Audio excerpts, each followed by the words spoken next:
শুটের জিনিসপত্র অ্যারেঞ্জ করতে গিয়ে হাত থেকে কম্প্যাক্ট পাউডারটা খসে সম্পূর্ণভাবে ভেঙে অবস্থা খারাপ। এটা হচ্ছে মেবলিনের একটা ফিটমির কম্প্যাক্ট পাউডার ছিল। এটা এমনভাবে ভেঙে এটা চারিদিকে ছড়িয়ে গেছে যেটা কোনোভাবে আর ঠিকও হবে না।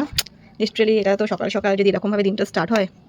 হ্যাঁ everyone, welcome to another daily blog. আমি অঙ্কিতা, আর তোমাদেরকে জানি আমার আরও একটা নতুন ব্লগে অনেক অনেক ওয়েলকাম। তো চলো আজকে দিনটা শুরু করা যাক। আজকে ছিল আমার ভীষণ একটা বিজি অ্যান্ড হেক্টিক ডে, কারণ আজকে আমি একটা শ্যুট অ্যারেঞ্জ করেছিলাম, বাট সকাল থেকে যেরকম প্ল্যান করেছিলাম যেভাবে করব সেরকম কিছুই হয়নি, সব একটু গড়বড় হয়ে গেছিলো। তো যাই হোক, এখানে কিন্তু অলরেডি আমার মডেল যে ছিল সে চলে এসেছিলো। তারপর আমি এখানে স্নান করে সেটা স্কিন কেয়ার করে নিয়েছিলাম।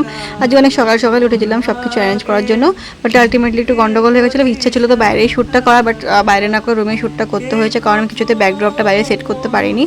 তারপর এখানে দুপুরে আজকে লাঞ্চে খেয়েছিলাম হচ্ছে কি যে খিচুড়ি আর তেঁতুলের আচার। ব্যাস, বৃষ্টির ওয়েদারে এই খিচুড়ি খাওয়ার পর আমার যে কী হারে ঘুম পাচ্ছিল সে কী আর বলবো। আমি মনে হচ্ছিলো যে আজকে মানে মেকআপ টেকআপ করতে হবে না, আমি ঘুমিয়ে পড়ি। ওকে বলছিলাম তুইও ঘুমিয়ে পড়ালাম না, ঘুমিয়ে লাভ নেই, কাজে বসি। দেন সুন্দর করে শ্যুটটাও কমপ্লিট করলাম, যেরকম ভেবেছিলাম সেরকমটা খুব একটা না এলো, বাট দিনটা নষ্ট হয়নি, একটা ঠিকঠাক আউটপুট আসতে পেরেছে। যদি সেগুলো ফটো ভিডিও খুব শিগগিরই অঙ্কিতা ঘোষ আমার যে মেকআপে পেজ আছে সেখানে তোমরা দেখতে পাবে। তারপরে এখানে সব কিছুকে খুলতে একটু হেল্প করছিলাম। দেন তারপরে এখানে সব গুছিয়ে জায়গায় জিনিস আমি কিন্তু সুন্দর করে গুছিয়ে জায়গায় রেখে দিয়েছিলাম। আর শাড়ি কিন্তু আমি একবারেই চট করে কাচি না, শাড়ি আমি লন্ড্রিতে দিয়েই কাচাই, কারণ ঘরে শাড়ি কাচলে নষ্ট হয়ে যায় ভয়টা আমি একটু পাই।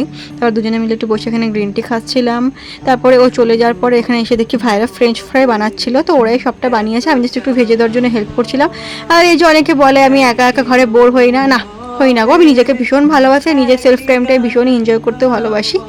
তারপরে এই যে সবাই মিলে একটু খাওয়া দাওয়া করে নিলাম। ফ্রেঞ্চ ফ্রাইস এখানে সোয়াবিনের পকোড়া করেছিল। তারপর দেখি রুমটার হাল কিছুটা এরকম হয়ে গেছে, সারাটা দিন শ্যুট ফুট করার পর এই যে নিচে সমস্ত টিস্যু ফিস্যু পড়েছিল। আমি একেবারে বেডশিটটা চেঞ্জ করে নিচ্ছিলাম, কারণ নোংরা বেডশিটে আমার একদমই ঘুম আসতে চায় না। এটা আমার একটা আমার হ্যাবিট বলতে পারো, যদি বেডশিট নোংরা হয় না আমার রাতে ঘুমটা শান্তিতে হবেই না। এই যে সুন্দর করে বেডশিটটা চেঞ্জ করে রুমটাকে একদম ভালো করে ক্লিন করে গুছিয়ে নিয়েছি।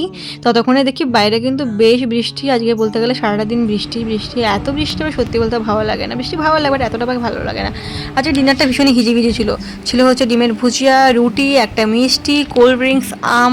তো এইসব দিয়ে ডিনারটা সারলাম। যদিও আমি আমটা খেতে ভালোবাসি, বাট এখন আর আম খেতে ইচ্ছা করছে না, এত আম আমি খেয়ে নিয়েছি গরমকালে। তারপর এখানটা স্কিন কেয়ার করতে চলে এসেছিলাম। আমার স্কিন কেয়ার রুটিন তো তোমরা পুরো সবাই জেনেই গেছো, আমি মানে প্রত্যেকটা ভিডিওতে দেখানোর চেষ্টা করি, যদিও নাইট স্কিন কেয়ারটা প্রত্যেকটা ভিডিওতে থাকে না, বাট ডে স্কিন কেয়ার তো তোমরা জানোই। দুটো সিরাম আমি যে কিনেছি আমি ওটা রিপিট করে করে ইউজ করি। তারপর ডট&কি একটু লিপ বাম লাগাচ্ছিলাম। অ্যান্ড এই যে আমার স্কিন কেয়ার শেষ, আমি স্নান করে চুল বেঁধে স্কিন কেয়ার আমার সব ডান। এখন আমি যাবো শুতে। তো চলো বাই, টাটা, দেখা হবে কালকের একটি ব্লগ নিয়ে, বাই।